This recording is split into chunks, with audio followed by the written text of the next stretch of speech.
Tumeweza kuona bwana mkubwa Diamond Platnumz alivyoweza kufika hospitalini kumtembelea mke wake baada ya kujifungua, na tumeweza kuona namna ambavyo mambo yalivyo, na kwa upande wake Diamond Platnumz aliweza kufurahi sana kuweza kuona mwanamke wake anaendelea vizuri na anaendelea kuwafanya watu wengine waweze kuenjoy zaidi. Na tumeweza kuona baadhi ya watu wengi waliweza kufunguka vingi akisema kwamba kiukweli kuna mambo mengi ambayo yamekuwa yakitokea katika maisha, ila tunaamini kwenye hiki ambacho kinachoendelea sasa Mungu atapambana kuweza kuhakikisha kila kitu kinakuwa katika misingi na mikakati iliyo bora, kwa sababu kuna kila sababu ya sisi kuweza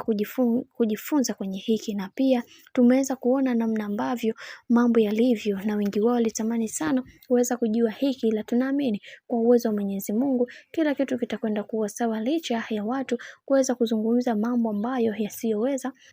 yasiyoeleweka, ila tunaamini kwa upande wa Diamond Platnumz ameweza kusimama na mtoto wake, na atamfanya mtoto wake aweze kujihisi mwenye amani na furaha katika maisha yake, kwa sababu tumeweza kujua mambo ambayo yaliyopo sasa hivi, na wengi wao walitamani sana kuweza kujua mengi juu ya hiki ambacho kinachoendelea. Kweli Diamond Platnumz ameweza kupambana sana kuweza kuhakikisha kila kitu kinakuwa katika misingi na mikakati iliyo bora, hivyo Mwenyezi Mungu aendelee kumpambania